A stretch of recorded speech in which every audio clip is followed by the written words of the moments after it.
Now I'm a former young nigga, so I'm gonna try my best not to sound like an old head right here. So this young girl is telling the grown folks what she's saying. Let's hear. Let's listen. I'm a former young nigga. I'm trying to see what's going on. So I literally had a conversation with my mom. I was like, okay, I'm finna tell you stuff and stop me when I get disrespectful. I express my feelings, but that don't happen with everybody.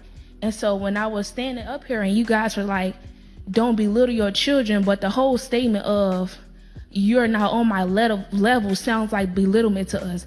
It's saying you don't have as much value as me. You're not as important to me. You don't put up what I put up, so you can't have a say so in what we do. You don't pay bills. You don't own this house. You don't pay for nothing.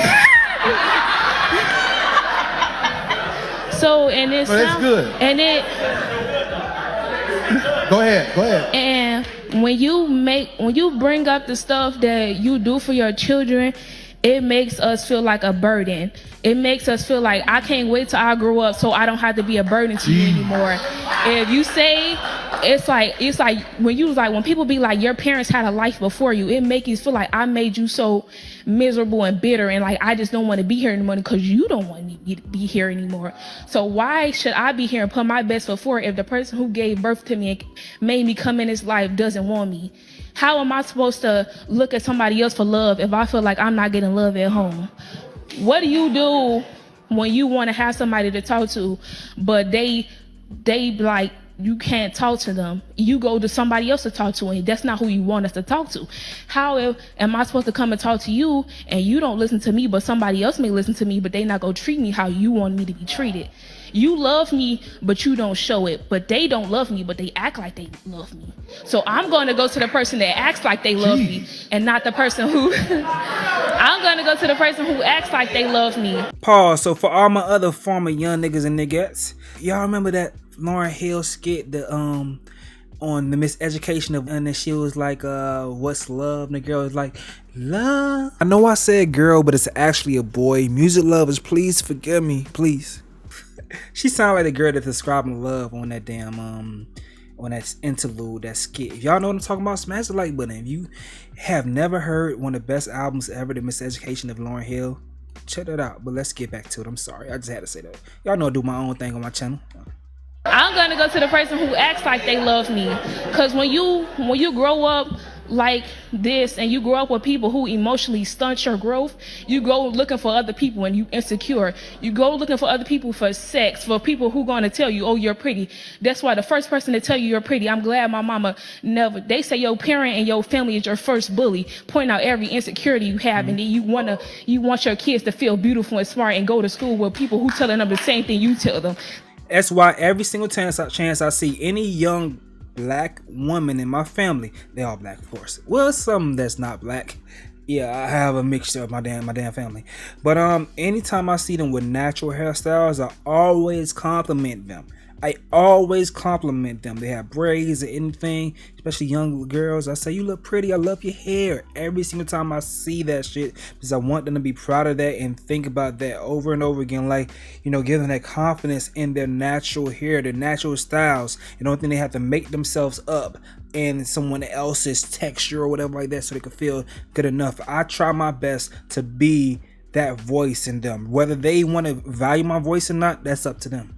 But I'm gonna try my best to make sure I throw my words in their mind, their ears, so they can hear that and take it in. Because I think that's a thing that is very important for our young children, especially the little girls, to think to know, not even think, to know and understand that they are beautiful, that the way they naturally are. Let's keep listening. That's not gonna work. You can't want to be your children's love and shelter, but you're not that. That's materialistic things. If God was only materialistic to you, you will feel hurt. You need to have your spirit be healed. You need to have your spirit be fed. It's okay to have clothes and shoes and all this stuff, but what about my spirit? What about my emotions? What about my mental state? You can't be, you look pretty on the outside. You got me nice shoes. You got me nice things. But I'm struggling on the inside. Some people want to commit suicide, but they look good on the outside. Y'all focus on the outside so much that you don't take the time. You say you listen to your children, but 9 times out of 10, you're not really listening because we don't feel safe. You say you create a safe space, but that's 9 times 10 is not true. Because even though my parents never hit me or they never threatened to hit me, the they words hurt even worse. When you telling me, you never say you disappointed in me, but your body language show it all.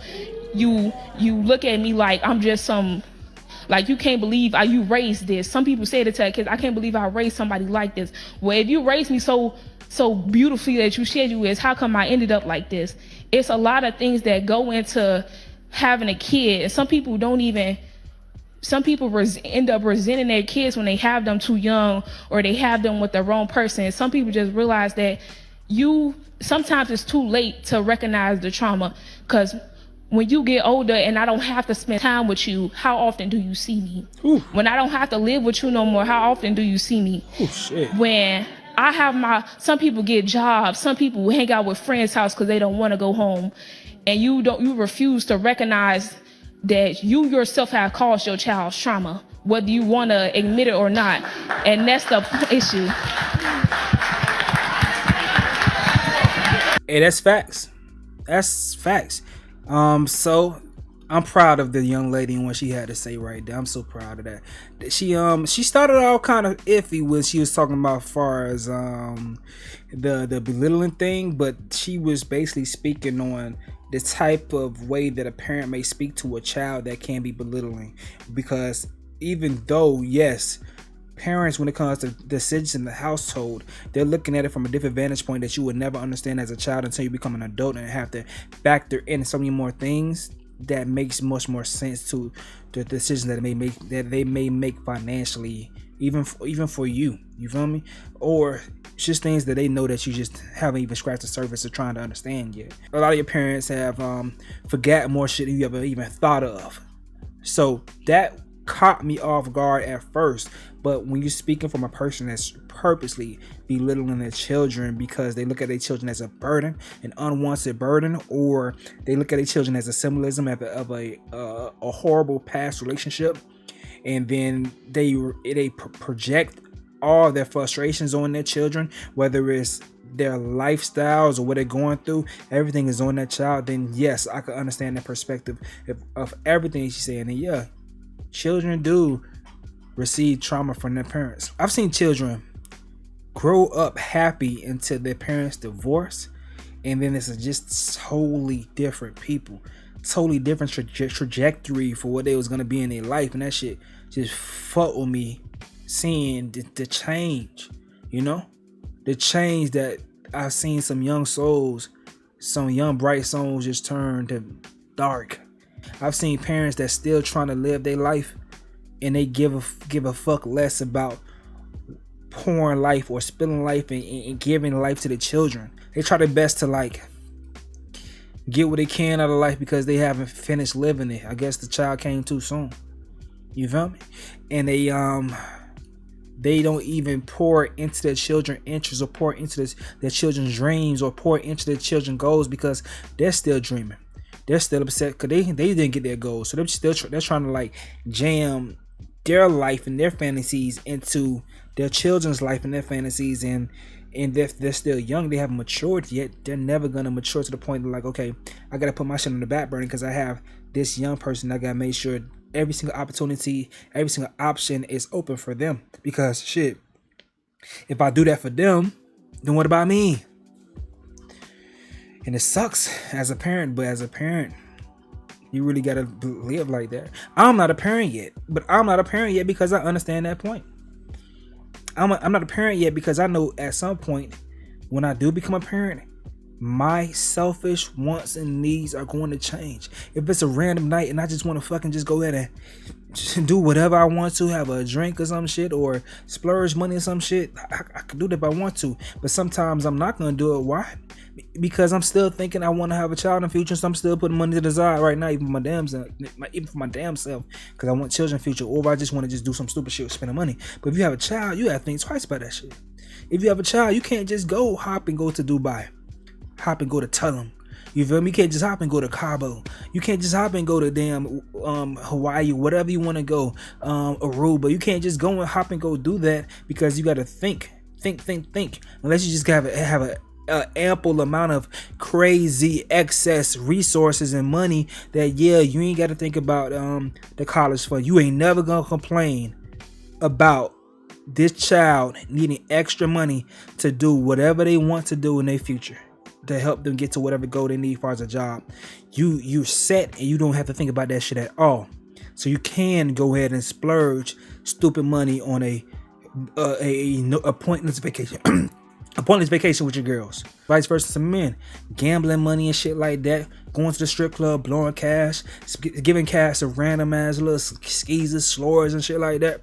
You can't think like that if you have a child. You can't move like that if you have a child unless you have an exorbitant amount, a crazy amount of money that you know for sure that when the time comes that your child needs some shit, you have it. It's not a question. It's not a frustration. You got that shit easy.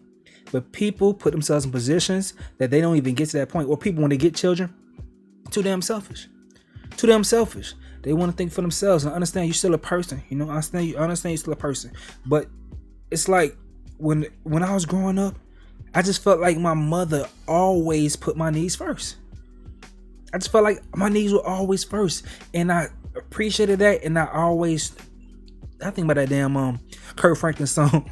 I never put more on my mother than she could bear. You feel me? Or I never try to add to the load because I know for sure that, you know, she got me for sure. I never want to add to the load. So I never used to ask for things because I know for sure that if it is what it is, she's going to get it done for me. So I ain't want to ask for nothing to put her in a burden. You feel me? And I ain't feel like a burden like it's a bad thing. I was just appreciative of what I had. I was just appreciative of what I had because I knew what she had to do to get it, and I knew my situation. I knew my situation with my father, and knowing if he could do whatever he wanted to, that he would do it for me, but he just wasn't in a position to do that. My old girl, she was getting it done, and she went through things personally, as far as herself, as far as her life, and medically. So I definitely knew that I didn't want to put more on her to even give her a tough time with going through what she went through medically in her life. But even with her, going so fucking hard, busting her ass when she was fully healthy, she still put herself in a position that when tragedy did strike her medically, that she still was able to sit comfortably and be able to take care of children. And every one of us went to college. Every one of us is doing good for ourselves, and every one of us was just leaders, killing this shit. You feel me? I'm the baby, you feel me? So I'm still trying to get to my big bro level, but we killing this shit. My old girl did what she had to when she put us on the back burner. Well, she put herself on the back burner. Still married, you feel me? She married and everything like that, but she put her kids first. She did her thing, you feel me? But I just know for sure that I benefited from having a parent that moved like that. Never made me feel like a burden. Only thing she ever crabbed on me about was always saying that I made her fat and got stretch marks on the stomach, and when I got a lot of money, I got to go ahead and give her bread so she get a tummy tuck and get her stretch marks going on her stomach and shit like that. So make sure y'all smash the like button, subscribe if you're new to my channel so I can get that money in case my mama still want to do all that surgery and shit like that. It's your boy Stacy. I'm going to sign out, man.